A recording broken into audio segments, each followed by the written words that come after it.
예수님께서는 목회를 12명을 가지고 목회를 했는데 가룟 유다 1명 실패하고 예수님은 11명으로 하나님의 뜻을 전하면서 목회를 시작을 또 목회를 하셨습니다. 제가 예수님은 아니지만 우리 교회 숫자는 많지는 않지만 한 분 한 분 이렇게 볼 때마다 신앙이 깊어지고 하나님 말씀대로 또 말씀을 사모하고 하는 모습이 예수님보다 11명은 더 있지 않겠나 이런 생각이 들어서 그렇게 또 참 좋습니다.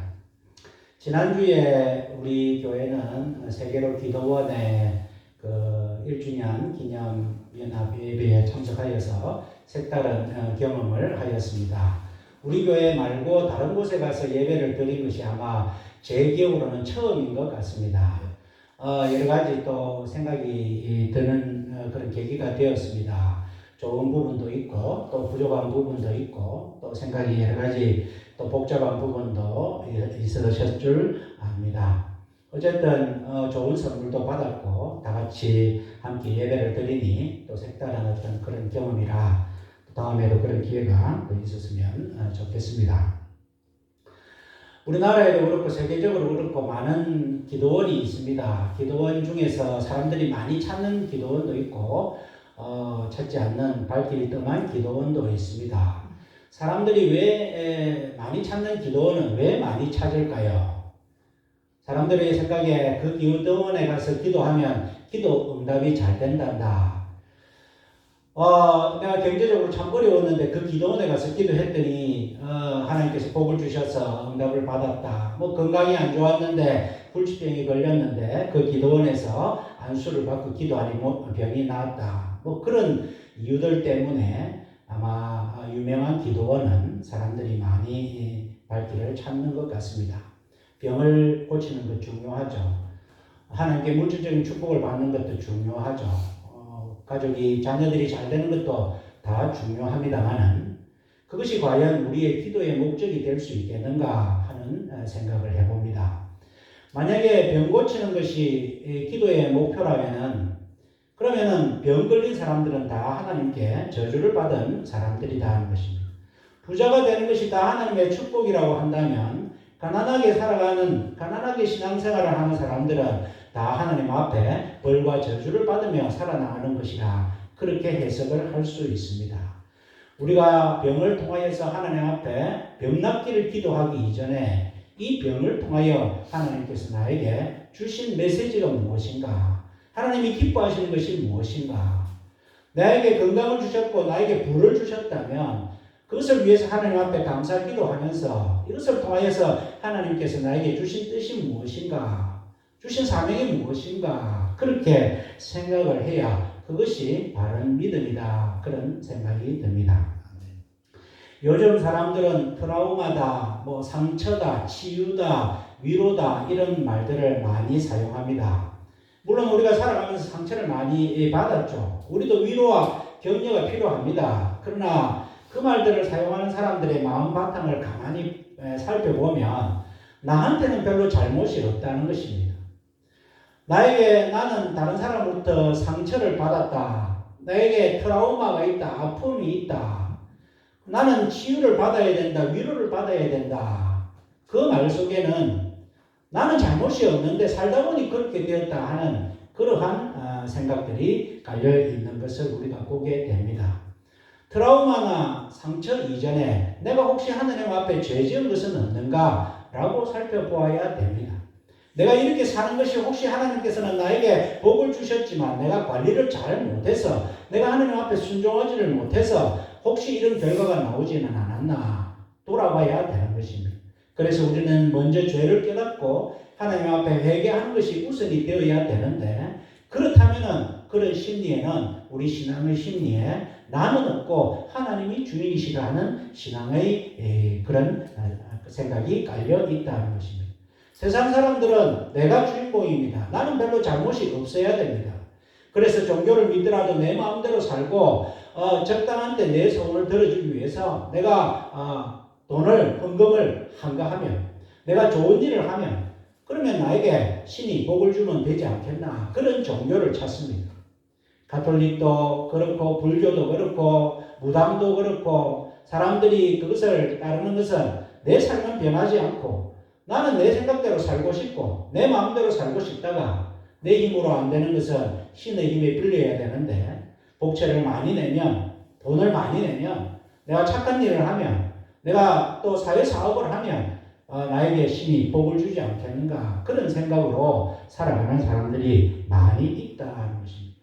중심이 무엇이냐? 신앙의 중심은 무엇이냐? 나에게 잘못이 있느냐 없느냐?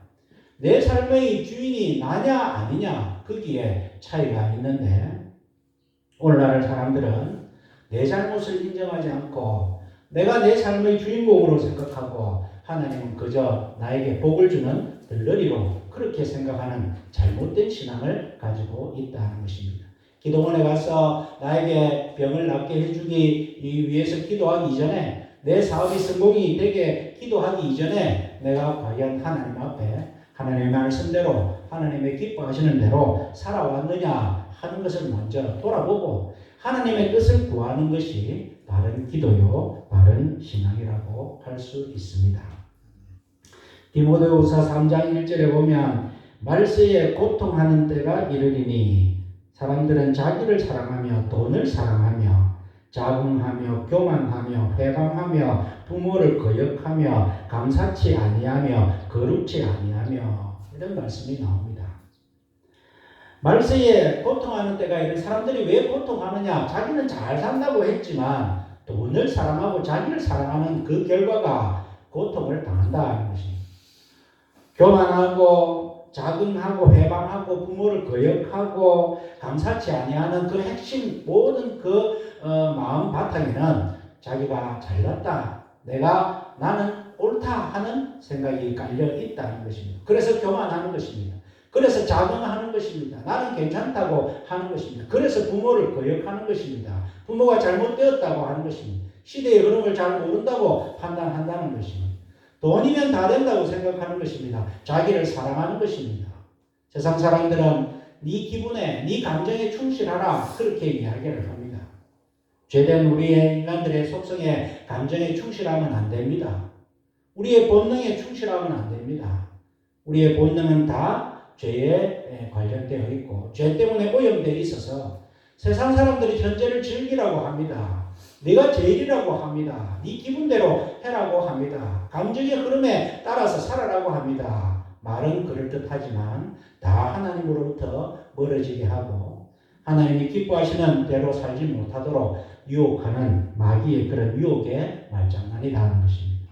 우리 믿는 사람들은 하나님 앞에 말세에 돈을 사랑하고 자기를 사랑하는 그것 때문에 고통을 당하는 그런 하나님의 말씀을 주셨기 때문에 우리는 하나님 말씀대로 이 말세에도 기쁨으로 살아가고 하나님 주신 복으로 살아가기 위해서는 자기를 사랑하면 안 되고 돈을 사랑하면 안 되고 하나님을 사랑할 때에 하나님 주시는 복이 우리가 사랑하는 돈을 사랑해서 얻는 돈보다 더 많을 것이고 우리가 자기를 사랑해서 느끼는 그런 기쁨보다도 하나님을 사랑하고 나를 부인할 때 얻는 기쁨이 더 놀랍다, 더 크다는 것이 하나님의 가르침입니다.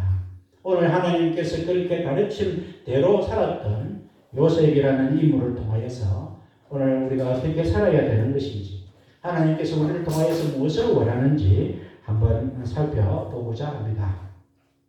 우리가 다 요셉에 대해서는 너무나 잘 아는 성경 내용입니다. 요셉은 형들을 미워하지 않았습니다. 그리고 아버지께 정직하게 모든 것을 구했습니다. 그런 것 때문에 형들의 미움을 받아서 형들로부터 죽임을 당할 뻔하다가 애굽의 노예로 팔리는 그러한 아픔을 당하였습니다. 요셉이 잘못한 것이 별로 없습니다. 노예로 팔려가서 보디발의 집에 갔을 때도 열심히 진실하게 잘 살았습니다. 그래서 그 보디발의 인정을 받았습니다. 모든 가정 살림을 다 맡길 정도로 노예에게 맡길 정도로 신임을 얻었습니다. 그 보디발의 아내 주인의 부인이 유혹을 하였습니다. 하나님이 살아계신데 내가 어떻게 득죄를 하겠습니까? 거절하였습니다. 그 하나님 말씀, 하나님 중심으로 살면서 죄를 깊이 했다는 것 때문에 억울하게 감옥에 갇혔습니다. 요셉의 삶을 보면 17살 때부터 28살, 9살 그 피 끓는 청춘, 인생에 있어서 가장 중요한 그 시절에 노예로 팔렸고 형들에게 미움을 당했고 아버지로부터 떨어져 살았고 감옥소 생활을 했고 그러한 삶을 살았습니다. 인간적으로 볼 때에 요셉의 삶이 그렇게 잘 산 것 같지가 않습니다. 인생에 있어서 자기 개발에 중요한 그 시기에 17살에서 28살 그 황금기에 요셉은 자기의 잘못은 없는데 억울하게 형들의 미움을 받았고 노예 생활을 했고 감옥 생활을 했다는 것을 알 수 있습니다. 그러나 성경은 하나님께서 요셉과 함께 계시니 그의 모든 삶이 다 형통하였다 그렇게 말씀을 합니다. 우리가 바라볼 때는 전혀 형통하지를 않았습니다. 뭐 이런 삶이 있노 싶습니다. 요셉 입장에서 보면은 얼마나 억울하고 답답하겠습니까? 나만 생각해도 내 잘못은 하나도 없는데 왜 나에게 이런 일이 생겼을까? 억울하고 답답할 것입니다. 우리도 살아가면서 그런 생각이 들 때가 있습니다. 암만 생각해도 나는 별로 잘못이 없는 것 같은데 내 나름대로는 한다고 한 것 같은데 왜 나에게 이런 어려움이 당하느냐? 하나님을 믿지 않는 사람들은 그렇게 잘 나가는 것 같은데 왜 나에게 이런 어려움이 당하느냐? 그런 생각이 들 때가 있습니다. 그러다 보면은 내 자신을 원망하기도 하고 다른 사람을 원망하기도 하고 더 나아가서 하나님을 원망할 때도 있는 것이 우리의 삶입니다. 그런데 오늘 창세기 말씀을 전체 아무리 살펴보아도 요셉은 사람을 원망하는 것이 한 구절도 나오고 있지를 않습니다. 하나님을 원망하는 것은 요셉은 생각할 수도 없는 그러한 삶입니다. 요셉은 모든 원인에 남 탓을 하지 않은 것을 보게 됩니다. 우리가 이 요셉의 사건을 통하여 제일 먼저 알아야 될 것은 우리에게 어려움이 당했을 때 하나님의 사람이라도 어려움을 당한다는 것입니다.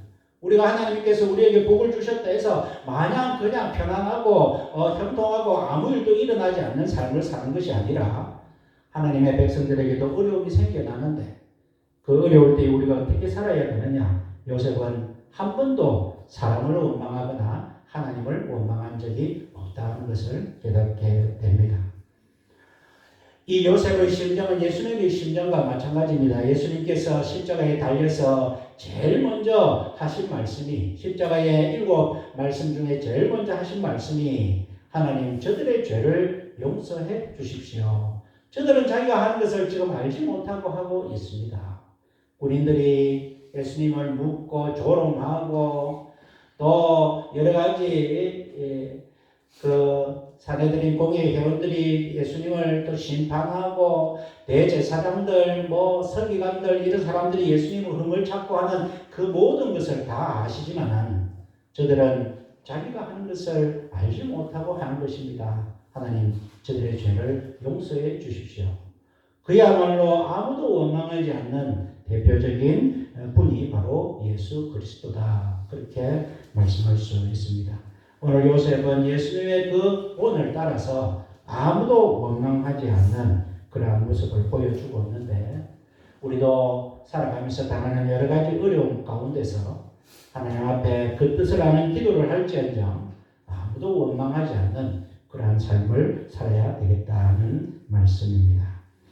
두 번째로 이 사건을 통해서 우리가 알 수 있는 것은 오늘 본문 말씀에 보니까 요셉이 이제 감옥소에 가고 난 다음에 그 후에 애굽 왕의 술 맡은 자와 떡 굽는 자가 그 주 애굽 왕에게 범죄한지라. 범죄의 내용은 뭔지 모르겠지만 왕을 보필하는 두 비서실장이 각각 왕의 눈에 문제를 일으켜서 왕으로부터 내치는 그런 일이 일어났다는 것입니다. 술 맡은 간원장과 떡 맡은 간원장 두 비서가 감옥소 생활을 했는데 그 감옥소가 바로 시위대장 집안에 있는 옥에 가두었는데 그게가 요셉이 갇힌 곳이었다 이렇게 말씀하고 또 시위대장이 요셉으로 그들에게 수종하게 하며 요셉이 그들을 섬겼더라. 그들이 갇힌 지 수일이라.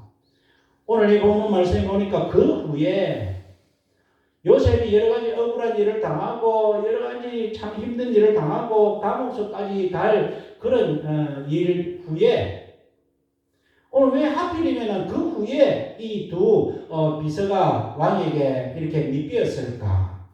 왜 하필이면 그때에? 그리고 왜 하필이면 그 두 사람이 갇힌 옥이 왜 꼭 요셉이 있던 그런 감옥, 그 감옥이었을까? 왜 하필이면? 그리고 왜 하필이면은 이 보디발 이 장군은 그것을 요셉에게 그 두 사람을 보필하라고 맡겼을까? 또 요셉은 또 그들을 또 이렇게 잘 대했을까? 오늘 본문 말씀에 보면 하나님의 사람에게는 하나님의 기회를 주신다 하는 것을 깨달을 수 있습니다. 왜 하필이면 그때? 왜 두 사람이 왕에게 밑비는 것이 요셉이 감옥에 갇히기 전에 그런 일이 안 생기고 왜 딱 하필이면 그때 그 시간에? 왜 하필이면 그 장소에 다른 감옥이 많은데 왜 하필이면 요셉이 갇혀있는 그 감옥소에? 왜 하필이면 많은 범죄자가 있는데 왕을 보필하는 그 두 사람이 또 그렇게 문제를 일으키게 하셨을까? 그리고 왜 하필이면 요셉 보고 그 두 사람을 보필하라고 하였을까? 우리가 생각하면은 왜 하필이면 하지만은 이 모든 것은 하나님의 때가 있다는 것입니다. 하나님이 주신 기회가 있다는 것입니다. 우리가 예기치 못한 일들을 경험할 때가 있습니다. 예기치 못한 일을 당할 때 우리가 생각해야 되는 것은 이것은 하나님께서 나에게 주신 뭔가 메시지다. 그런 생각을 해야 됩니다. 제가 이제 저희 교회가 내년이면 60주년이 됩니다. 1965년도에 설립이 됐으니까 제가 얼마 전부터 60주년에 우리 교회가 아직도 이렇게 경제적으로 넉넉지는 못한데 60주년을 어떻게 보내야 될까?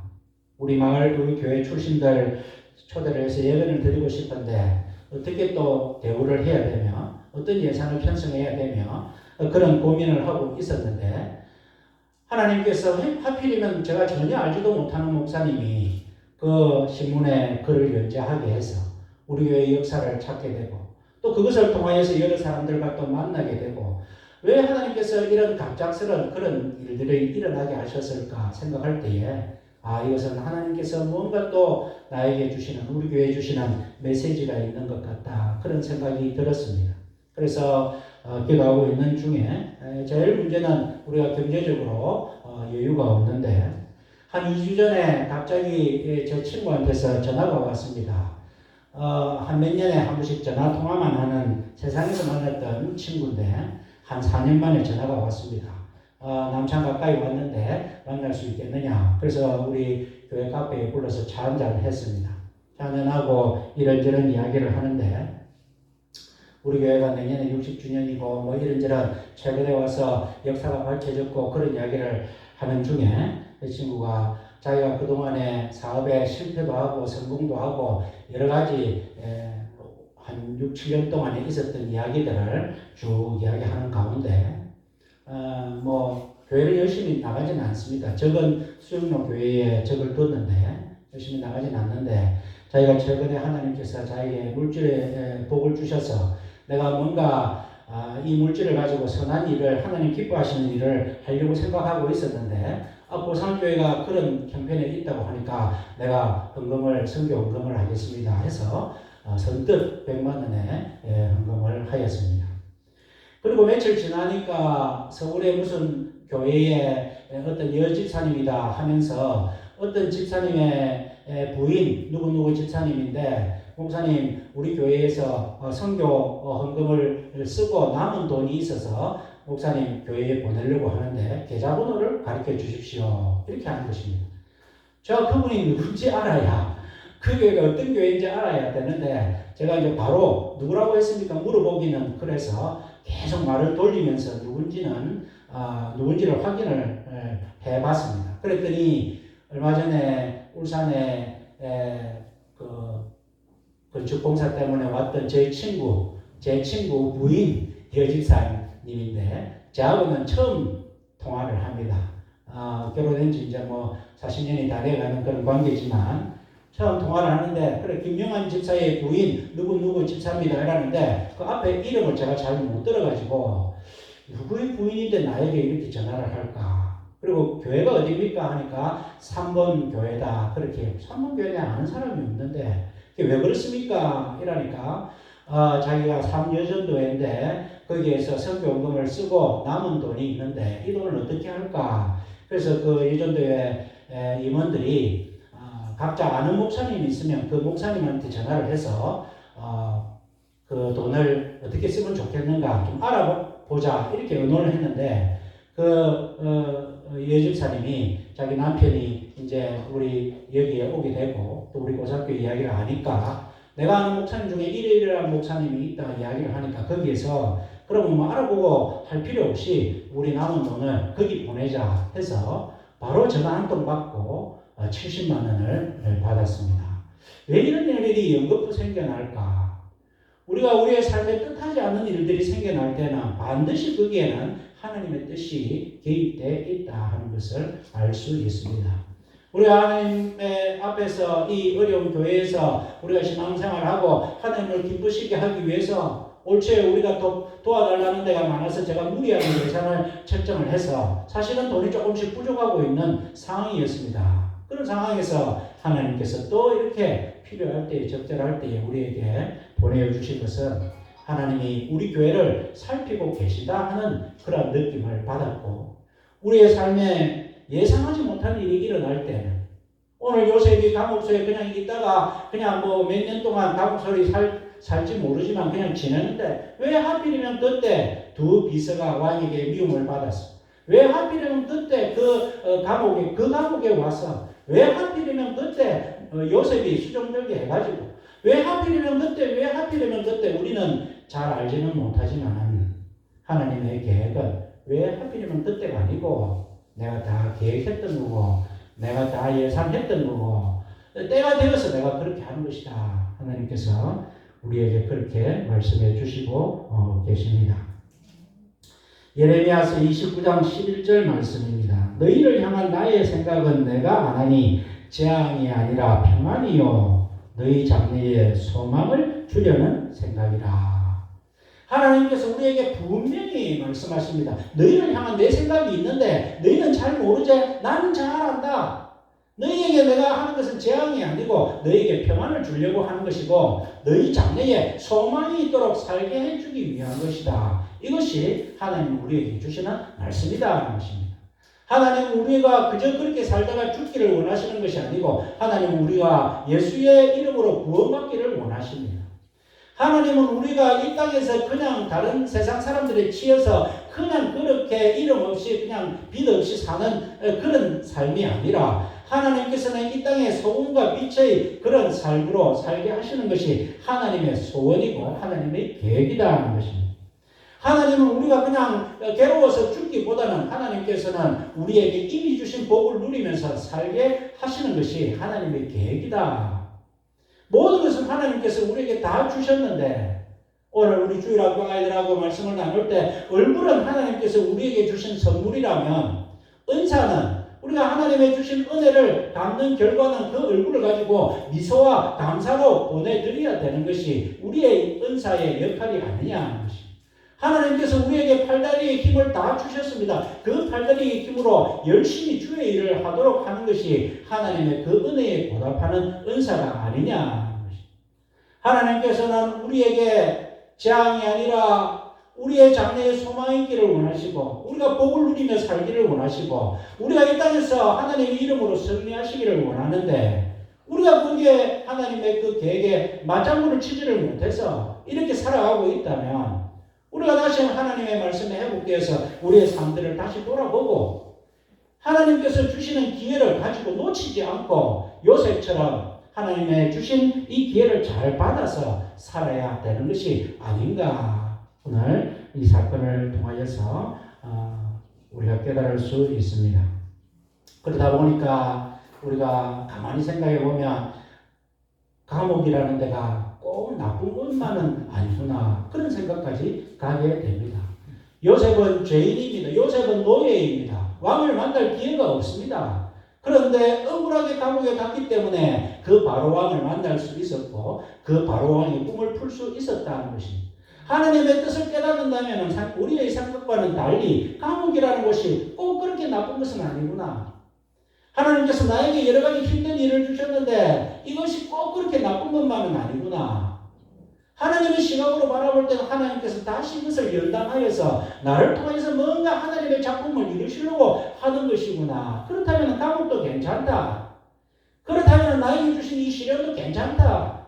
그런 생각이 들 정도가 되어야 하나님이 기뻐하시는 수준의 신앙이다 하는 것입니다. 우리가 어느 곳을 가든지 하나님이 우리를 새로운 길로 인도하시는 계기가 있다. 내가 예상하지 못한 나에게 아픔이 있고 내가 나에게 길이 있다면 그것은 하나님께서 또 나에게 새로운 길로 주시는 것이다. 그렇게 감사하며 바라볼 때에 하나님의 뜻을 발견할 수 있다는 것입니다. 그리고 또 우리가 알 것은 신실한 사람에게는 반드시 기회가 온다 하는 것을 알 수 있습니다. 떡 굽는 가는장과 술 맡은 가는장이 있습니다. 세상적으로 볼 때 이 두 가는장은 누구를 위하여 존재하는가? 왕을 위하여 존재하는 그러한 사람들입니다. 그러나 믿음의 눈으로 바라볼 때 이 두 사람은 누구를 위하여 존재하는가? 요셉을 위하여 존재한다. 그렇게 볼 수가 있습니다. 어떻게 보면 우리가 신앙생활을 할 때에 하나님께서 나를 위하여, 우리 가정을 위하여, 우리 교회를 위하여 이렇게 해주시는구나. 아주 인수적인 해석을 할 때가 있습니다. 우리 가정이 이 부산에 와서 부산에서 부산까지 가는 빠른 도로가 3개나 생겨났습니다. 맨 처음에는 한 45분 걸렸던 것이 40분 걸리고 35분 걸리고 그렇게 도로가 잘 생겨났습니다. 우리 집사람하고 이야기할 때는 이 도로가 왜 생긴 줄 아느냐? 우리 때문에 당신 출근할 때 하나님께서 편안하게 하려고 만들어 주셨다. 사람들이 들으면 아주 인수격인 해석이죠. 말대로 안 되는 해석입니다만은 우리는 우리의 중심이 예수님 중심으로 해석을 해야 되고 하나님 중심으로 해석을 해야 된다는 것입니다.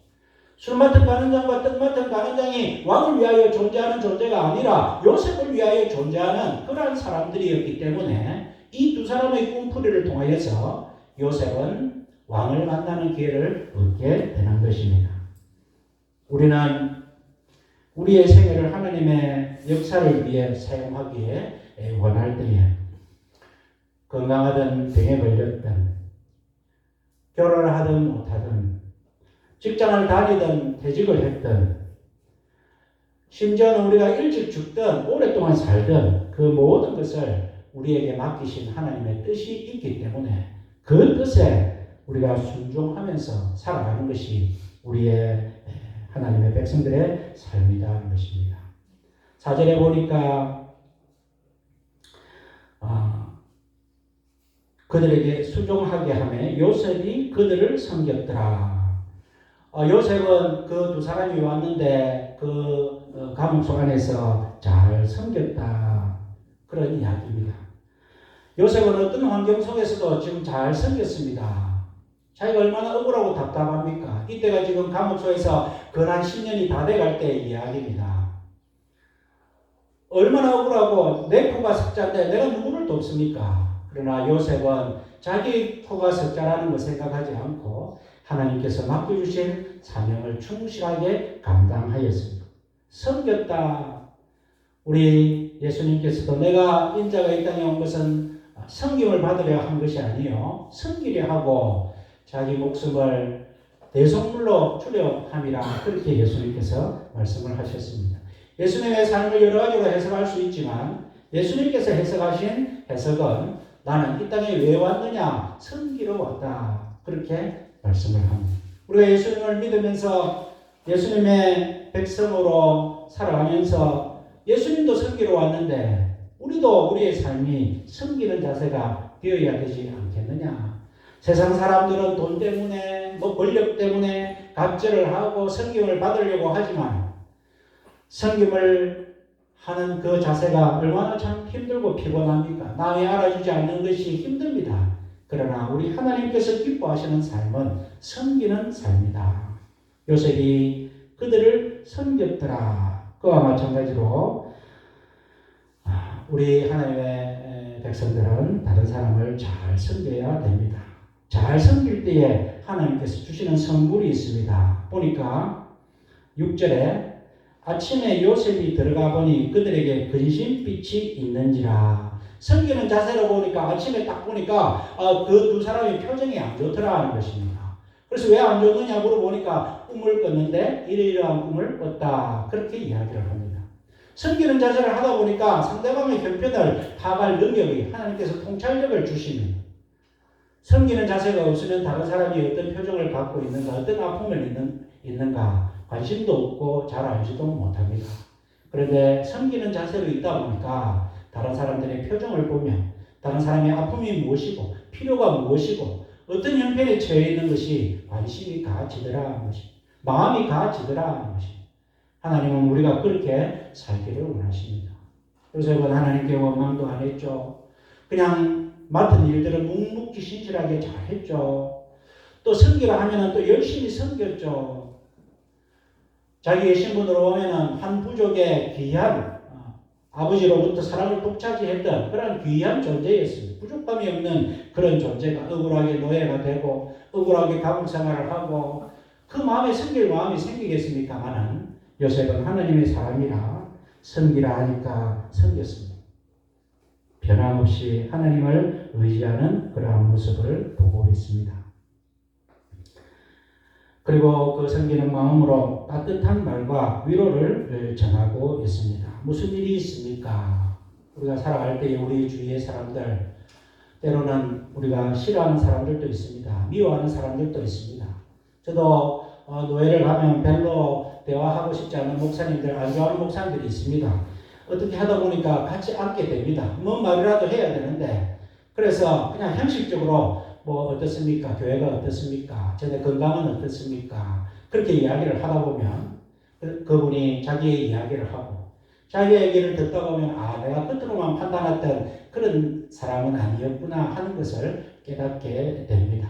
우리가 섬기는 자세로 있다 보면 하나님께서 우리에게 통찰력을 주시고 그 통찰력으로 또 그들에게 또 위로와 또 격려의 말을 하게 된다는 것이 요셉의 삶을 통하여 알 수 있습니다.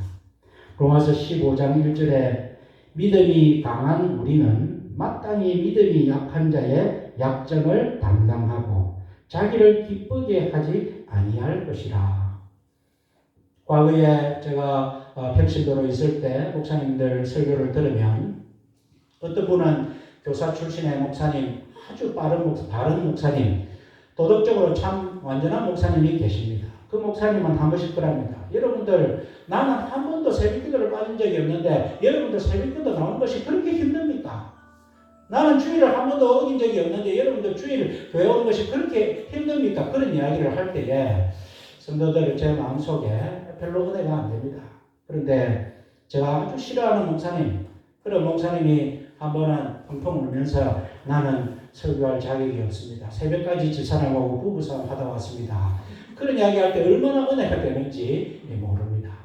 우리 믿음이 강한 우리는 믿음이 약한 사람들의 그 약점을 보살펴주고 감싸줘야 된다. 믿음이 강한 우리는 마땅히 믿음이 약한 자의 약점을 담당하고 자기를 기쁘게 하지 아니할 것이라. 자기를 기쁘게 하기 위해서 교만합니다. 자기를 기쁘게 하기 위해서 자긍합니다만 믿음이 강한 우리는 자기를 기쁘게 할 것이 아니고 마땅히 믿음이 약한 자들을 기쁘게 해야 된다.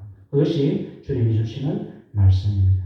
에베소서 4장 32절에 서로 친절하게 하며 불쌍히 여기며 서로 용서하기를 하나님이 그리스도 안에서 너희를 용서하심과 같이 하라. 우리가 하나님의 백성으로 살아간다는 것은 다른 사람을 불쌍히 여기고 서로 화목하고 친절하게 대하고 그렇게 내 자신을 낮게 여기고 다른 사람을 좋게 여길 때에 그 모든 하나님의 말씀에 순종할 수 있다는 것입니다. 요셉은 그렇게 살았다는 것입니다.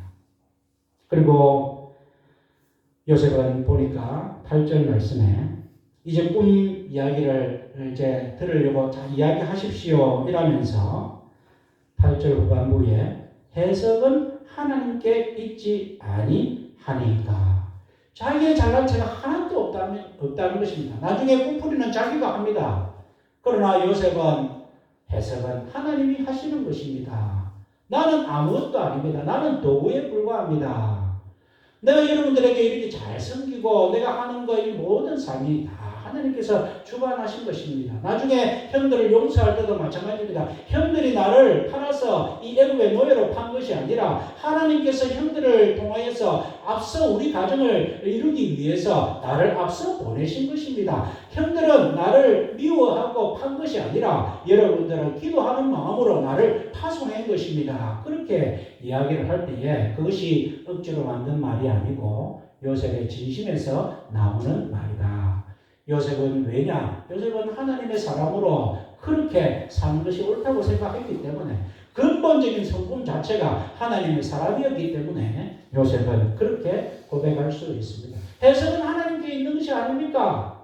해석은 다 하나님께서 하시는 거니까 나의 그냥 말만 하시고 우리가 하나님의 뜻을 한번 들어봅시다. 그렇게 이야기를 하고 있습니다. 그러면서 이제 꿈 해석을 쭉 해서 떡 맡은 가는 자는 죽게 되고 술 맡은 가는 자는 복권이 되어서 이제 왕에게 나아가는 그런 꿈풀이를 합니다. 요셉은 그 와중에 그 술 맡은 가는장에게 14절에 당신이 득이하거든 나를 생각하고 내게 은혜를 베풀어서 내 사정을 바로에게 고하여 이 집에서 나를 건져내소서. 그냥 하나님 앞에 모든 것을 맡겼다고 해서 아무것도 안 하는 것이 아닙니다. 요셉은 지혜로운 사람이라 이것이 하나님께서 주신 기회구나 해서 이 술 맡은 가는 자에게 혹시 당신이 복권이 되면 나를 좀 기억해 주시면 안 되겠습니까? 그렇게 부탁을 합니다. 이 요셉의 이 행동을 볼 때에 우리도 하나님께 다 맡겼다. 그것이 내가 아무것도 안 한다라는 것은 아닙니다. 하나님께 모든 것을 맡겨야 되죠. 그리고 하나님께서 하시는 대로 순종해야 됩니다만은 하나님께서 우리에게 언뜻 주시는 기회를 지혜를 가지고 잘 활용을 해야 된다는 것입니다. 우리가 잘못 생각하면 내가 기도로 하나님께 모든 것을 맡겼으니 될 때를 되라. 그것이 참 수준 높은 믿음인 것 같지만 그렇지 아니하고 날마다 하나님의 뜻을 살펴보면서 혹시 이것이 하나님이 주신 기회가 아닐까? 그렇다면 내가 최선을 다해야지. 그렇게 살아가야 될 것이다 하는 것을 깨닫게 됩니다. 그런데 이 술 맡은 가는 자는 나가서 이 요셉의 일을 잊어버렸습니다. 잊어버렸고 그래서 이 요셉의 시도는 물거품이 되었다 그렇게 볼 수가 있지만 그러나 23절에 술 맡은 가는 자니 요셉을 기억지 않고 잊었더라. 왜 성경에 이 말씀이 마지막에 포인트처럼 적었느냐? 술 맡은 가는 자는 잊었지만 하나님은 잊지 아니하셨더라.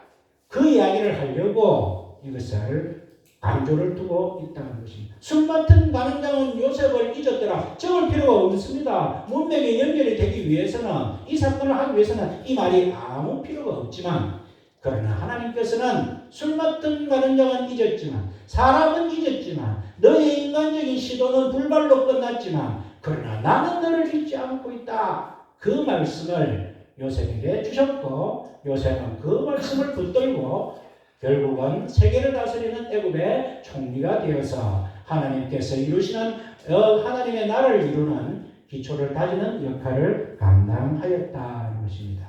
오늘 우리가 이 사건을 통해서 이제 살펴봅니다. 우리가 어떻게 살아야 되느냐? 특별히 나에게 예상치 못한 어려움이 왔을 때 어떻게 살아야 되느냐? 이 어려움을 어떻게 해석해야 되느냐?